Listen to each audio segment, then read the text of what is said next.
ассалому алайкум дӯстони азиз, хуш омадед ба канали Домти Ҷед. Номи ман Шаҳром. Имрӯз 3 октябри соли 2021 1000 рубл 154 сомониву 70 дирам, $100 1131 сомониву 35 дирам. Дар имрӯзанавормон 16 та хонаҳои фурӯшӣ мешаванд аз Душанбе, Хуҷанд, Бохтар ва ғайра. Дӯстони гиромӣ, айни ҳол мо дар шаҳри Ташкенти Узбекистон қарор дорем. ҳатман дар каналмон обуна шавед. рӯзҳои наздик насиб аз ҳамин шаҳр як чандта видео мепартоем ва навора то охира тамошо кунед. дӯстони гиромӣ, агар шумо ягон хонаи фурӯшӣ доштагӣ бошед, ба рақамҳои барои реклама танҳо дар WhatsApp сурат ва маълумоти пурраи оиди хонатон роё кунед. агар хона гуфтеса бошед, дар комментария нависед чӣ хели хона шумо дар кор. бисёри бад гап намезанем, рафтем.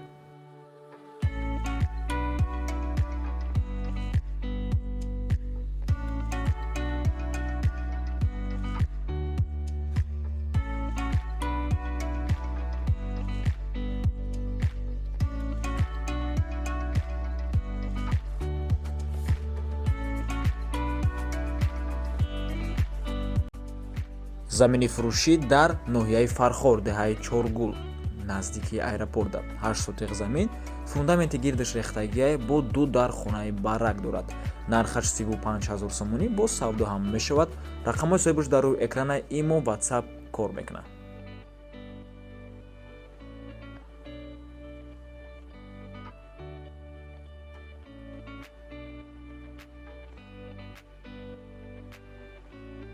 хонаи фурӯшӣ дар ноҳияи 5, 3 дар хона, калидор, душ, шкатур, стяжка, паталонкош кардагия. 14 сотиқ замин, гирдуш маҳкам мебошад. пеши хонада канал гузаштагия, қарибии хонада мактаб, масҷид, магазин ва стройматериал ҳаст. хона дар 5 ҷойгир аст. ҷамоати намуна, деҳаи Сомонӣ Д. бо барои ошхона, гандумхона ва як хонаи времянка, сангаш рехтагия. нархаш бошад 160 000 сомонӣ мебошад, боз маслиҳатам дорад.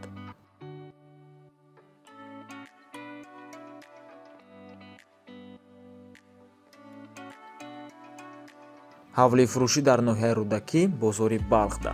5 сотиқ замин дорад ва 3 дар хона. нархаш бошад 450 000 сомонӣ, рубл ва доллар дар рӯи экранай.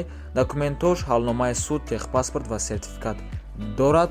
марҳамат дӯстони гиромӣ.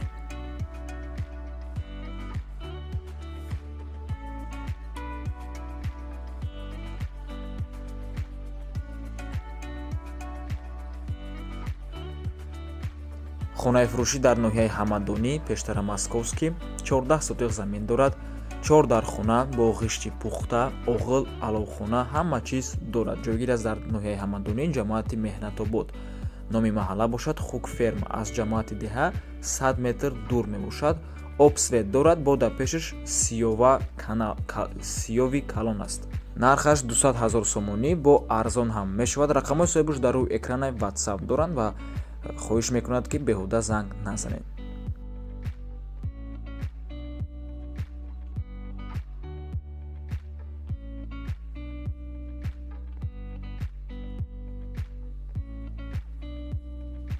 хонаи фурӯшӣ дар ноҳияи Ёвон, деҳаи Кулобод. 8 сотиқ замин, 3 дар хона, боз времянкаам дорад. ҳама бо ремонти замонавӣ, назди мактаб, медпункт ва дигар чизҳо дар наздикиш мебошанд. овсвет ҳаст, ҳамаш 100%, ҳуҷҷатошам 100% мебошад. боз ҳавлӣ маҳкам мебошад. ошхона, дегдонхона, газхона бо тамоми шароити замонавӣ таъмин аст. нархи хона 230 000 сомонӣ, бо муомилаам дорад.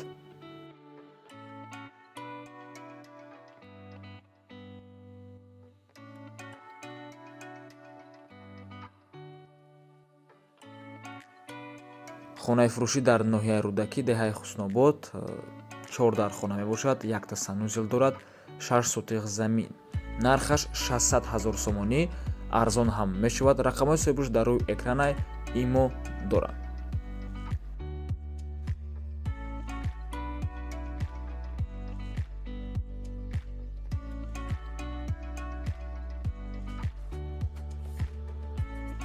хонаи фурӯшӣ дар шаҳри Душанбе, ноҳияи Фирдавсӣ, доми 13 этажа навастрой карда мебошад. хона дар 7 мошина ҷойгир аст.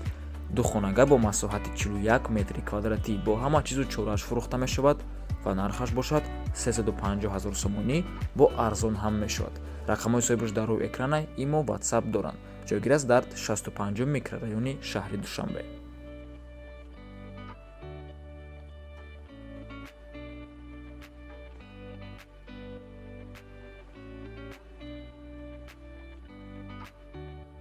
хонаи фурӯшӣ дар шаҳри Душанбе духонага квартира бо масоҳати 42 метри квадратӣ дар якум ошёнаи бинои навастройка.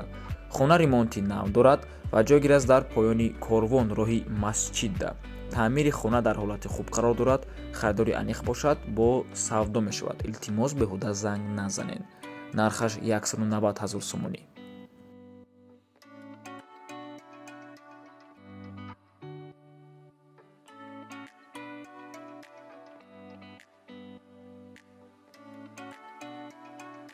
хонаи фурӯшӣ дар шаҳри Бохтар пештара Қурғонтепа духонага квартира бо масоҳати 57 метри квадратӣ дар цоколни этаж дӯстони гиромӣ ин таги якум ошёнаи бинои навастройка мебошад. полу падвалаш мегӯянд, барои он ки хеле майдача трезача дорад. дар наздикии мактаби 12 наздикии коллеҷи тиббӣ ва садики 13 мебошад. шабчароғда шароитош барои зиндагӣ хуб аст, мегӯяд соҳиби хона. нархаш бошад 160 000 сомонӣ.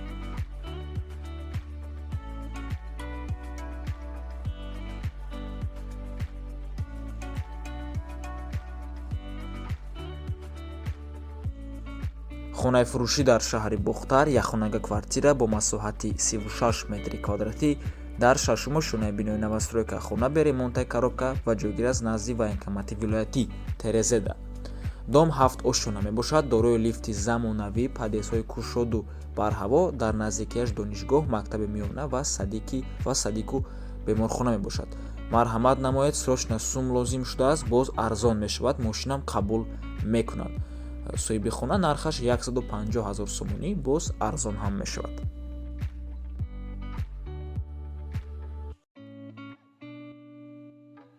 хонаи фурӯшӣ дар шаҳри Душанбе поёни автоцентрда Крупскида дар дуюм ошёна ҷойгир аст. бинои навастройка. хона 46 метри квадратӣ аст. залаш 5/3, спальниш 4/3, кухниш 3/2/4, яъне ки духонага мебошад. марҳамат дӯстони гиромӣ, нархаш 270 000 сомонӣ ва рақамҳои соҳибаш дар рӯи экрана WhatsApp доранд.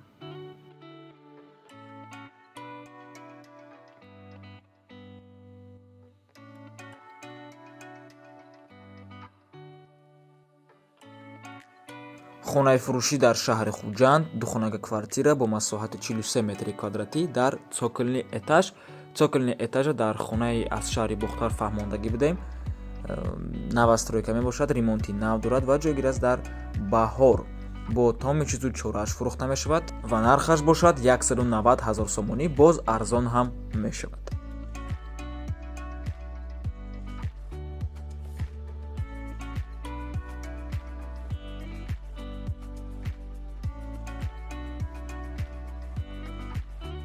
хонаи фурӯшӣ дар шаҳри Кӯлоб духонага квартира бо масоҳати 37 метри квадратӣ дар чорум ошёнаи бинои советӣ. хона ремонт дорад, бо ашёҳои рӯзғораш фурӯхта мешавад. хона аз 2 ҳуҷра иборат буда дар ошёнаи чорум ҷойгир аст. подвал ҳам дорад. харидорро занг занед. суроға дар Шоҳин доми 12 ҷойгир аст. нархаш 155 000 сомонӣ, арзон ҳам мешавад.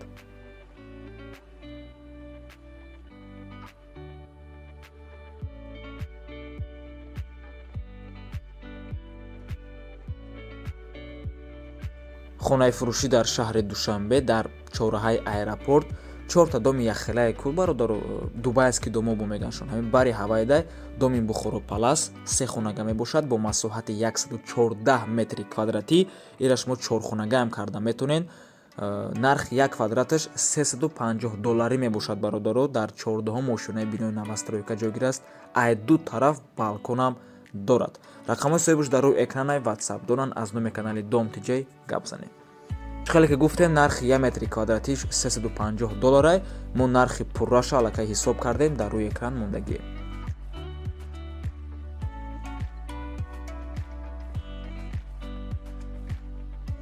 хонаи фурӯшӣ дар шаҳри Ваҳдат, деҳаи Тангаӣ, 7 дар хона, ҳаммом дар дарунаш, гирдаш забор кардагӣ маҳкамай. нархаш бошад 410 000 сомонӣ, бо муомилаам дорад. 5 сотиқ замин мебошад. рақамҳои соҳибаш дар рӯи экрана.